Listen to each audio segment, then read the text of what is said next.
प्रिय विद्यार्थियों, आज सामाजिक विज्ञान की कक्षा में मैं डॉक्टर उमेश कुमार वाजपेयी आप सभी का स्वागत करता हूं। बच्चों, आज सामाजिक विज्ञान विषय के उपविषय इतिहास के द्वितीय अध्याय भारत में राष्ट्रवाद के द्वितीय भाग का हम सभी अध्ययन करेंगे। बच्चों, इसका जो प्रथम भाग है वह आप लोग सीख चुके हैं। आज द्वितीय भाग का अध्ययन करेंगे, इसके बाद इसके तृतीय भाग को हम पढ़ेंगे। तो आइए चलते हैं। आज के जो हमारे शिक्षण बिंदु है वह है असहयोग आंदोलन, इसके विषय में हम अध्ययन करेंगे। और दूसरा है जनजातियों, श्रमिकों एवं किसानों के जो आंदोलन हुए स्वतंत्रता संग्राम के समय, उनके विषय में हम अध्ययन करेंगे। आज के जो शिक्षण उद्देश्य हैं वह है असहयोग आंदोलन, जनजातीय एवं किसान आंदोलन में राष्ट्रीय एवं जो सांस्कृतिक प्रभाव पड़े उनकी प्रक्रियाओं को हम समझेंगे। समाज के विभिन्न वर्गों पर इन आंदोलनों का क्या प्रभाव पड़ा, इसका मूल्यांकन भी हम करेंगे।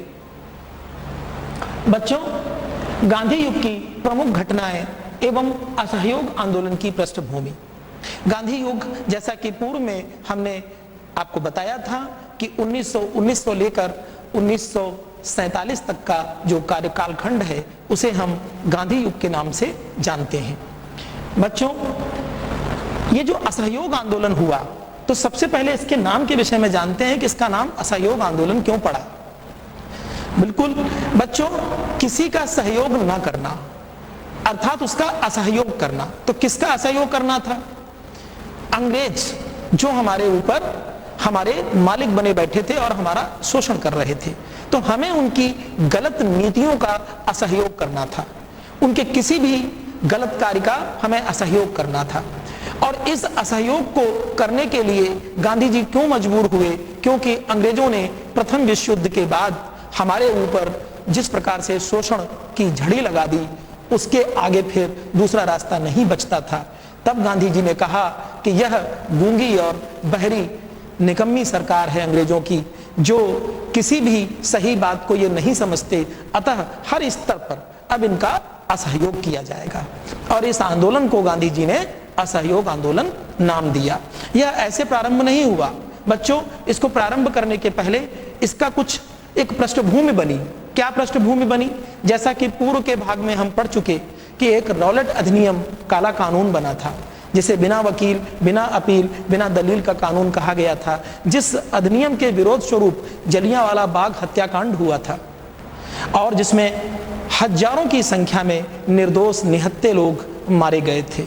बच्चों, उसी पृष्ठभूमि में फिर क्या हुआ कि इस जलियांवाला बाग हत्याकांड और रॉलेट अधिनियम के विरोध स्वरूप कलकत्ता का सितंबर 1920 में कांग्रेस का अधिवेशन हुआ, जिस अधिवेशन में यह निर्णय लिया गया कि अब अंग्रेजों के विरुद्ध किसी कीमत पर असहयोग करना है, और उस असहयोग प्रस्ताव रखा गया।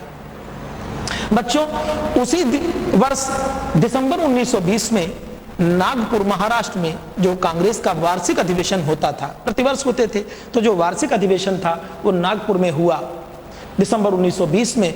और उसमें जो ये प्रस्ताव था असहयोग आंदोलन का, इसे सर्वसम्मत से स्वीकार किया गया। और क्या निर्णय लिया गया कि अब तक जो हमारी मांग थी स्वशासन की कि नहीं हमें स्वयं शासन करने दिया जाए, वह मांग अब नागपुर अधिवेशन में बदल करके स्वराज हो गई। बच्चों, दोनों में अंतर है। स्वराज का तात्पर्य है कि हम स्वयं अपना राज्य करना जानते हैं, हम स्वयं राज्य करेंगे। अर्थात स्वराज की भी कुछ लक्ष्य निर्धारित किए गए कि यह स्वराज चाहे तो हमें अंग्रेजों के मध्य में मिले, अर्थात अंग्रेजों की हुकूमत के मध्य मिले, उनके अंदर मिले, या हमें इसके बाहर भी जाना पड़े। अर्थात अगर अंग्रेजों के विरुद्ध हमें अगर आगे जाकर के हमें यह लक्ष्य पाना है तो भी हम तैयार हैं। और यह स्वराज का लक्ष्य नागपुर अधिवेशन में घोषित किया गया। आगे चलते हैं बच्चों, ये दो चित्र हैं। पहले चित्र में देखिए, ये एक सज्जन है जो कपड़े पकड़े हुए हैं और बहिष्कार कर रहे हैं। वस्त्रों की होली लगाई जा रही है और वस्त्रों का बहिष्कार कर रहे हैं। ये वस्त्र कौन से हैं? विदेशी वस्त्र हैं, क्योंकि स्वदेशी का अब भाव जागृत किया गया था कि स्वदेशी अपनाएंगे। और नीचे देखिए एक बहुत बड़ा चरखा लगा हुआ है और उस चरखे में सूती धागा काता जा रहा है, खादी बनाई जा रही है। तो यह असहयोग आंदोलन हमारा है जो 1920 से नागपुर अधिवेशन के बाद तुरंत प्रारंभ हो गया और 1922 तक चला। बच्चों, आगे हम देखते हैं कि असहयोग आंदोलन में करना क्या क्या था। अभी हमने बताया कि असहयोग में हमें अंग्रेजों के प्रत्येक गलत नीति का हमें असहयोग करना था, उन्हें सहयोग प्रदान नहीं करना था, क्योंकि सहयोग करते करते हम थक चुके थे और उन्होंने हमें बदले में कुछ नहीं दिया था शोषण के सिवा। अब क्या किया? असहयोग आंदोलन में गांधी जी ने और कांग्रेस ने दो प्रकार की नीतियां अपनाई कि एक तो हम रचनात्मक कार्य करेंगे और दूसरा नकारात्मक कार्य करेंगे। रचनात्मक कार्यों में क्या क्या था? पहला, राष्ट्रीय विद्यालय, राष्ट्रीय जो माध्यमिक विद्यालय हैं, पाठशालाएं, उनको खोलना। दूसरा, पंचायती अदालतों की स्थापना करना। क्यों? जब हमें सरकारी विद्यालयों का विरोध करना था तो फिर हमारे बच्चे शिक्षा कहां ग्रहण करेंगे? हम अशिक्षित तो नहीं रहेंगे। तो ऐसे में क्या करना था कि जो राष्ट्रीय विद्यालय थे उनकी स्थापना शुरू की गई और जो सरकारी न्यायालय थे उनका भी विरोध करना था। तो ऐसे में हमारा जो निर्णय होगा वो कौन करेगा? तो उनके लिए पंचायती जो न्यायालय थे उनकी स्थापना करनी थी। बच्चों, अस्पृश्यता का अंत करना था। अस्पृश्यता का तात्पर्य क्या होता है? छुआछूत।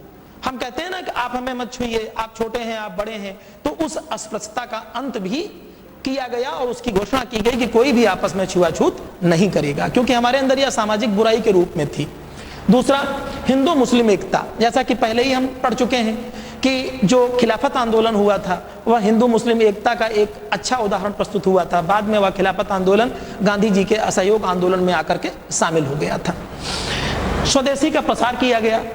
हमने यह प्रसार किया कि हम प्रत्येक वस्तु और वस्त्र स्वदेशी अपनाएंगे, स्वयं बनाएंगे, स्वयं पहनेंगे, स्वयं बनाएंगे, स्वयं खाएंगे। हम किसी भी विदेशी वस्तु को हाथ नहीं लगाएंगे और जो कताई बुनाई है वो अपने घर में करेंगे। तो ये तो हमारे रचनात्मक कार्य थे। अब है नकारात्मक कार्य। क्या क्या किए? नकारात्मक कार्यों में था कि जितनी सरकारी उपाधियां थी, जो हमें प्रशस्ति पत्र मिले थे, सम्मान मिले थे, उन्हें हमें लौटाना था। जैसे रॉलेट अधिनियम के बाद, जलियांवाला बाग हत्याकांड के बाद जो हमारे रविन्द्रनाथ टैगोर जी थे उन्होंने अपना जो है उपाधि त्याग दी। बहुत सारे लोगों ने अपनी उपाधियां त्यागी। तो वही काम करना था कि सरकारी उपाधियां लौटानी थी और सरकारी प्रशस्ति पत्रों को लौटाना था। सरकारी विद्यालयों और अदालतों में हमें क्या करना था? पढ़ना नहीं था, उनका विरोध करना था। विदेशी वस्त्रों और विदेशी वस्तुओं का हमें बहिष्कार करना था, हमें उन्हें स्वीकार नहीं करना था। उनकी होली लगाई जाती थी, उनका विरोध किया जाता था, उन्हें फेंक दिया जाता था, उनकी खरीदारी बंद कर चुके थे। तो यह सब असहयोग था प्रत्येक स्तर पर। स्वदेशी का प्रचार किया गया कि नहीं, हम तो स्वदेशी अपनाएंगे, जो हमारे देश में निर्मित होगा हम उसी को अपनाएंगे। थोड़ी कठिनाई अवश्य हमें होती थी, लेकिन हमारा यह दृढ़ संकल्प था। हम राष्ट्रवाद की भावना में बंध चुके थे, तो हमें यह काम करना था। फिर सरकारी उत्सवों का भी बहिष्कार करना था कि कोई भी सरकारी उत्सव होंगे उनमें हम शामिल नहीं होंगे। फिर अवैतनिक पदों पर, जो ऐसे पद थे कि जो अवैतनिक थे, उन पदों से हमें त्यागपत्र देना था। स्थानीय जो निकाय थे उनमें जो नामांकित पद थे हमें उनसे भी त्यागपत्र देना था। तो यह हमारे रचनात्मक और नकारात्मक कार्य थे जो हमें असहयोग आंदोलन के दौरान किए गए, हमारे द्वारा किए गए। बच्चों, असहयोग आंदोलन जिस समय चल रहा था तो असहयोग आंदोलन राष्ट्रव्यापी हो चुका था। कोई एक जगह नहीं, पूरे भारत में इसका प्रबल विरोध हो रहा था। जगह जगह लोग इसमें बड़े जोश से शामिल हो रहे थे। गांधी जी डर रहे थे कि कहीं ऐसा ना हो कि यह हिंसा का रूप धारण कर ले, क्योंकि गांधी जी तो अहिंसा से प्रेम करते थे, सत्याग्रह से प्रेम करते थे, हिंसा के प्रबल विरोधी थे। ऐसे में मोपलाओं ने केरला में क्या किया कि 1921 में मोपलाओं ने विद्रोह कर दिया, काटमार मचा दी। गांधी जी को भय हुआ कि ऐसा न हो कि लोग हिंसा का मार्ग अपना लें और हमारा जो ये पवित्र जो एक शुरुआत है, अंग्रेजों का जो विरोध है, वो पीछे छूट जाए। इसी को सोच रहे थे गांधी जी कि इसी के मध्य में एक बड़ी घटना घट गई। उत्तर प्रदेश में गोरखपुर जनपद के चौरी चौरा नामक स्थान पर उग्र भीड़ ने सैकड़ों की संख्या में सिपाहियों को, सैनिकों को घेर कर और कोठरी में आग लगा दी, जिसमें करीब 22 से 23 सिपाही मृत्यु का शिकार हुए। और इस बात का बहुत बड़ा प्रभाव पड़ा गांधी जी को जब यह घटना पता चली, और यह घटना चौरी चौरा कांड के नाम से इतिहास में जानी जाती है, जो 5 फरवरी 1922 को घटित हुई। बच्चों, इस घटना से गांधी जी अत्यंत दुखी हुए, क्योंकि वह हिंसा नहीं चाहते थे। उनका मार्ग बड़ा पवित्र था। वो चाहते थे कि हमारा जो साध्य है उसके साधन भी पवित्र हों, और इस बात से दुखी होकर के 12 फरवरी 1922 को गांधी जी ने अपना असहयोग आंदोलन वो वापस ले लिया। बच्चों, निश्चित रूप से यह एक बुरा दिन था। क्यों? गांधी जी ने जब असहयोग आंदोलन वापस लिया तो उस समय जनता का जो जोश था वो चरम पर था, लेकिन चूंकि गांधी जी हिंसा नहीं चाहते थे इसलिए वापस लिया। सुभाष चंद्र बोस जैसे बहुत से ऐसे लोग हैं जिन्होंने इस बात से नाराजगी जाहिर की कि जब हमारा जोश चरमोत्कर्ष पर था उस समय इस आंदोलन को वापस लेना यह हमारे लिए बहुत ही खतरनाक साबित हुआ। तो यह चौरी चौरा घटना का एक दृश्य है। आप देख रहे हैं किस तरीके से कोठरी जल रही है और इसके अंदर जो अंग्रेज सैनिक थे वो मारे गए थे। तो आगे हम देखते हैं। बच्चों, हम लोग एक चर्चा कर लेते हैं कि हमने जो अभी पढ़ा, जो अध्ययन किया, उसमें क्या सीखा। मान लीजिए असहयोग आंदोलन आपके समय में हो रहा हो और आप सरकारी स्कूल में पढ़ते हैं, तो आप विद्यार्थियों को इस आंदोलन से कैसे जोड़ेंगे? आप छोटे बच्चे हैं, आप अगर सरकारी स्कूल में पढ़ते हैं और असहयोग आंदोलन के समय आपका यह स्थिति होती तो आपसे कहा जाता तो आप कैसे जोड़ते? बिल्कुल सही है बच्चों, आप पोस्टर के द्वारा, स्लोगन के द्वारा आप जो है अपने जो साथी थे उनको प्रोत्साहित करते कि नहीं, अंग्रेजों की गुलामी हमें स्वीकार नहीं करनी, आइए हम विदेशी हटाएं और स्वदेशी अपनाएं। हम अपने स्वदेशी विद्यालयों में पढ़ेंगे, स्वदेशी वस्तुओं को ग्रहण करेंगे, स्वदेशी वस्तुओं को, खाद्यान्नों को हम खाएंगे, हम जो कुछ है हम अपना करेंगे, हमें विदेशी वस्तुएं और विदेशी संस्थाएं नहीं चाहिए। कुछ इसी तरीके से आप सहयोग करते अपने छात्रों को, साथियों को बुलाकर। आगे चलते हैं बच्चों। आंदोलन के भीतर अलग अलग धाराएं, यह जो आंदोलन था असहयोग आंदोलन, इसमें कोई एक धारा नहीं थी, सब अलग अलग थे। व्यापारियों का अपना अलग सोचना था, किसानों का अपना अलग सोचना था, जमींदारों का अपना अलग सोचना था, जो बागान मजदूर थे उनका अलग सोचना था, व्यापारी वर्ग का अपना अलग सोचना था। तो सबकी अपनी अपनी विचारधाराएं थी, लेकिन फिर भी यह जो आंदोलन था राष्ट्रव्यापी था। तो उसी को हम समझेंगे कि शहरी क्षेत्रों में आंदोलन का क्या प्रभाव रहा। बच्चों, शहरी क्षेत्र में जब यहाँ आंदोलन फैला तो सबसे पहले मध्यम वर्ग ने इसमें अपना सहयोग प्रदान किया। बड़ी मात्रा में जो सरकारी विद्यालय थे, माध्यमिक विद्यालय थे, महाविद्यालय थे, उनको बंद किया गया, उनमें ताला पड़ गया और उनमें पूरी तरीके से बहिष्कार कर दिया गया। वकील जो थे उन्होंने, हजारों की संख्या में ऐसे वकील थे जिन्होंने वकालत करना छोड़ दिया, न्यायपालिका जाना छोड़ दिया। सैकड़ों की संख्या में, हजारों की संख्या में ऐसे कर्मचारी थे जिन्होंने सरकारी पदों से त्यागपत्र दे दिया। बहुत से ऐसे लोग थे जिनको अंग्रेजी सरकार ने तमाम प्रशस्ति पत्र, तमगे और उपाधियां दे रखी थीं, उन्होंने अपना सब त्याग दिया। महिलाओं ने, जो शहरी महिलाएं थीं जो कभी अपने घर से बाहर नहीं निकलती थीं, बड़े घरों की महिलाएं, उन्होंने भी इसमें बढ़ चढ़ के हिस्सा लिया। तो शहर में जो शहरी क्षेत्र था उसमें यह आंदोलन इस प्रकार से सफल रहा, क्योंकि जगह जगह होता क्या था, जो महिलाएं थीं वो निकलती थीं और जो मद्य की दुकानें थीं, शराब की दुकानें थीं, उन पर जा करके धरना देती थीं, उन दुकानों को बंद कराया जाता था।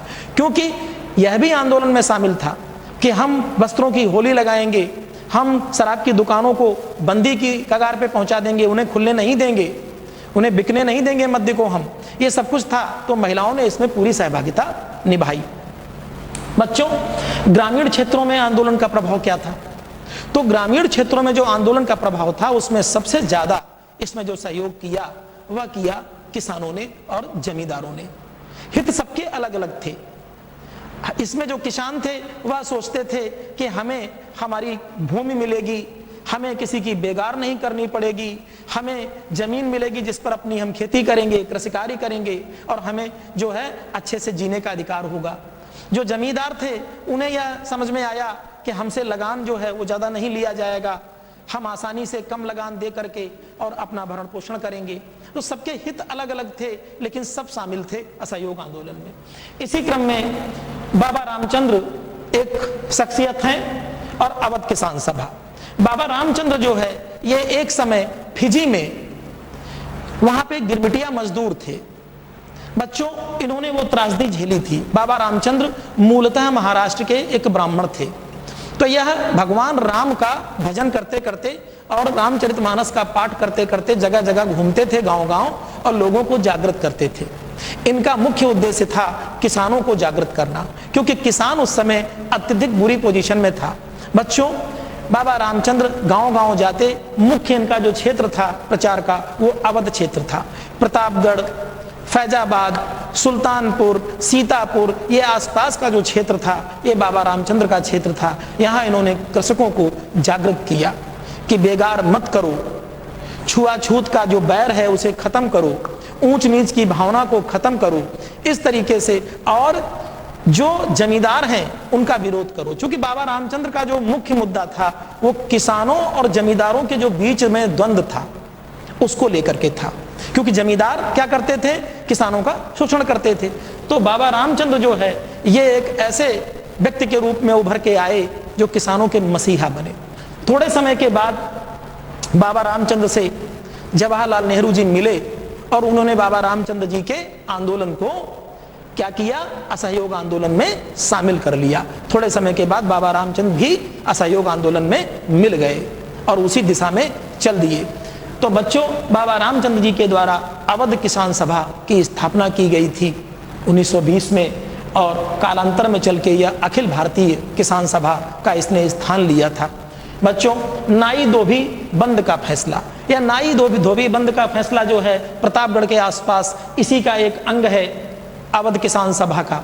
इसमें यह निर्णय लिया गया कि जो जमींदार हैं उनके घर में जो नाई और धोबी काम करने जाते हैं, जिनसे वो बेगार कराते हैं, बदले में उनको किसी प्रकार का वेतन नहीं देते, पैसा नहीं देते, तो उनकी सेवा बंद कर दी जाए, और इसी को नाई धोबी बंद का फैसला कहा गया। बच्चों, गुडेम की पहाड़ियों का संघर्ष एवं अल्लूरी सीताराम राजू को फांसी, यह भी एक ऐसा आंदोलन था जिसे गुरिल्ला युद्ध कहा जाता था। यह जो आंध्र प्रदेश है, आंध्र प्रदेश की पहाड़ियों में, वहां पर भी अंग्रेजों ने क्या किया कि जंगलों में जाने से प्रतिबंधित कर दिया किसानों को। अब किसानों की जो आय का स्रोत था वो लकड़ियां था, वहां के जो कंदमूल फल थे जिनसे भरण पोषण चलता था, अंग्रेजों ने वहां के जो जंगल थे उनको प्रतिबंधित कर दिया कि किसी भी प्रकार की यहाँ पे कोई इंसानी गतिविधि नहीं होगी, और इससे किसान वहां के बहुत असंतोष में थे। तो वहां एक व्यक्ति था अल्लूरी सीताराम राजू। वहां के किसान जो है उनके मन में ऐसा था कि अल्लूरी सीताराम राजू एक दिव्य आत्मा है और उनके अंदर दैवीय तत्व है और वो सब कुछ सही कर देंगे।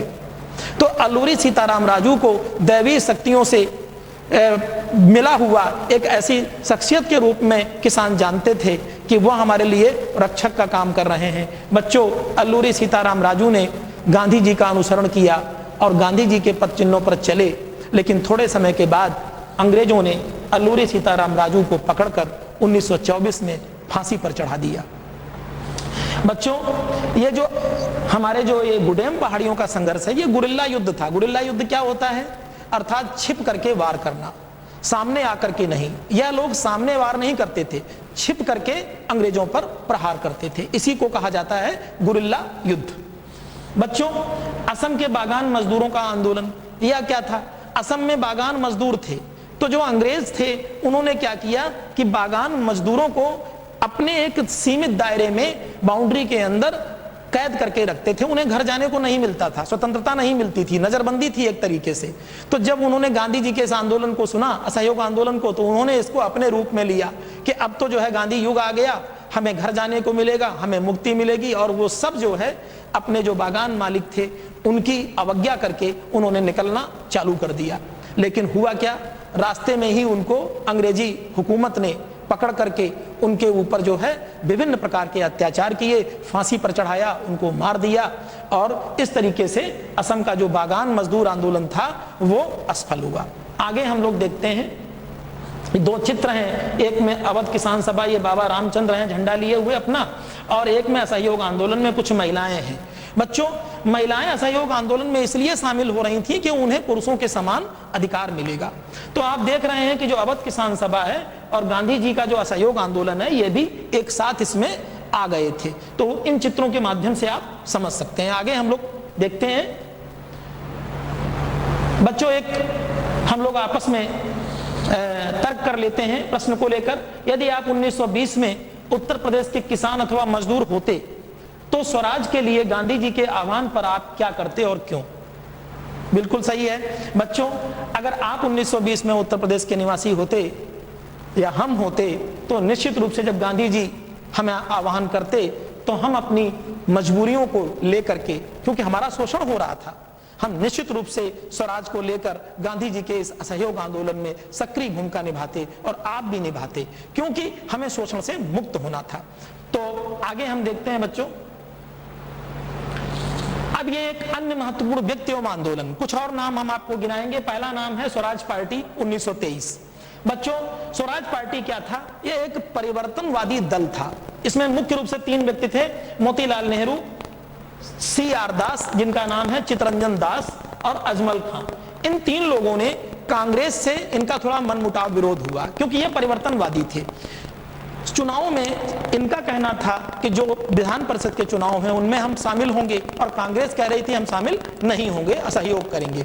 इस बात को लेकर दोनों दलों में फाड़ हो गया और इन्होंने एक नई पार्टी गठित की, स्वराज पार्टी के नाम से। इसकी स्थापना इलाहाबाद में हुई थी और इनका जो उद्देश्य था परिवर्तनवादी था कि नहीं, हम अगर विधान परिषद में जाएंगे तो अपनी बात कह करके वहां अपनी उपस्थिति दर्ज करा के अंग्रेजों का विरोध करेंगे। तो इस तरीके से इनका नाम स्वराज पार्टी के नाम से जाना जाता है। हम आगे देखते हैं अकाली दल। बच्चों, यह 1922 से 1927 तक यह अकाली आंदोलन चला। अकाली आंदोलन क्या था? पंजाब में जो हमारे सिख भाई थे, तो बच्चों जो हमारे सिखों के 10 गुरु थे, उन्होंने गुरुद्वारे बनाए थे। उन्होंने जो हमारा अकाल तख्त, उसकी स्थापना जब की, उनका उद्देश्य था कि लोगों की सेवा करना, जो जनता है उसकी सेवा करना। लेकिन हुआ क्या, यहाँ पर विभिन्न प्रकार के जो महंत थे उनका गुरुद्वारों में पूरी तरीके से अधिकार हो गया और वह वहां पर विभिन्न प्रकार के अत्याचार और व्यभिचार करने लगे, जिससे कि सिख धर्म की जो मर्यादा थी वो छीण हो रही थी। ऐसे में कुछ जो सिख धर्म के प्रबल अनुयायी थे, गुरु गोविंद सिंह को मानने वाले लोग, उन्होंने प्रबल आंदोलन किया, अपनी सेना एकत्रित की और जो अकाली आंदोलन के तहत जो महंत थे जिनका कब्जा था, और उन महंतों का सहयोग अंग्रेज कर रहे थे, तो अंग्रेजों का और महंतों का जो विरोध किया वो इस अकाली आंदोलन ने किया और जो गुरुद्वारे थे उनको मुक्त कराया और उन सबको जो है वहां से अपदस्थ किया।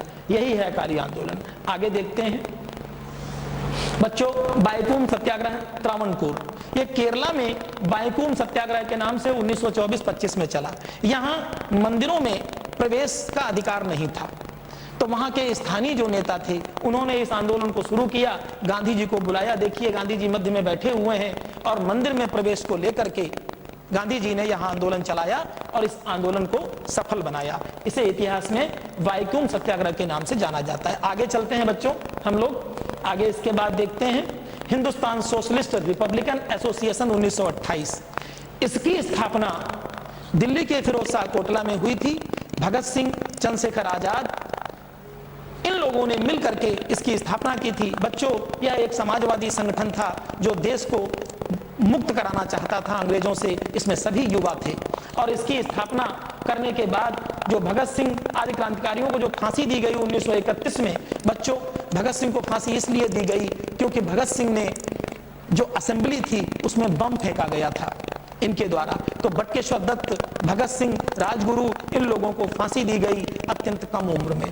तो ये जो हिंदुस्तान सोशलिस्ट रिपब्लिक एसोसिएशन है, इसके ये सभी कर्ता धर्ता हैं। आप देखिए कि चंद्रशेखर आजाद हैं, भगत सिंह हैं, राजगुरु हैं, सुखदेव हैं, इन लोगों ने हमारे देश को मुक्त कराने में पूरा सहयोग किया। आगे देखते हैं हम लोग काकोरी कांड 9 अगस्त 1925 को। यह एक ऐसी घटना थी जो लखनऊ के पास, उत्तर प्रदेश के लखनऊ से पास जो सहारनपुर का जो मार्ग है वहीं पर काकोरी है लखनऊ के पास। वहां से एक ट्रेन का आगमन हो रहा था जिसमें अंग्रेजों का खजाना जा रहा था। तो बच्चों, हमारे चूंकि जो ये हिंदुस्तान सोशलिस्ट रिपब्लिकन एसोसिएशन के कार्यकर्ता थे, उसमें चंद्रशेखर आजाद, रोशन सिंह, रोशन लहड़ी और अशफाक उल्लाह खां, राम प्रसाद बिस्मिल, ये सभी लोगों ने विचार किया कि क्यों ना इसको लूट लिया जाए और उस धन से अपने हथियार वगैरह हम लोग बंदोबस्त करेंगे। इन लोगों ने 9 अगस्त को उस ट्रेन को लूट लिया। बच्चों, शाहजहांपुर से लखनऊ जा रही 8 नंबर डाउन ट्रेन को लूटा गया ताकि ब्रिटिश सरकार का खजाने की सेंध लगाई जाए। और इसमें हुआ क्या, 8,000 रुपए ट्रेन से लूटे गए। राम प्रसाद बिस्मिल, अशफाक उल्लाह खान, राजेंद्र लाहिड़ी, चंद्रशेखर आजाद और सचिंद्र बख्शी, ये लोग थे इसमें। इनमें हुआ क्या कि ज्यादातर लोगों को फांसी दी गई। एकमात्र व्यक्ति थे चंद्रशेखर आजाद जो इससे बच करके निकलने में सफल हुए। तो बच्चों, इस तरीके से जो काकोरी कांड की घटना है वो इतिहास में दर्ज है। आगे हम लोग चलते हैं, एक प्रश्न ले लेते हैं। राष्ट्रवादी आंदोलन में सक्रिय भूमिका निभाने वाले ऐसे क्रांतिकारियों के नाम बताएं जिन्हें अंग्रेजों ने अल्प आयु में फांसी पर चढ़ा दिया। बहुत नाम है बच्चों, आप बिल्कुल इनको जानते हैं। अभी हमने चर्चा की कि भगत सिंह 23 वर्ष की उम्र में फांसी पर चढ़ाए गए। सुखदेव हैं, राजगुरु हैं, जतिन दास हैं, बहुत सारे ऐसे लोग हैं जिनको अंग्रेजों ने निर्दोष लोगों को फांसी पर चढ़ा दिया।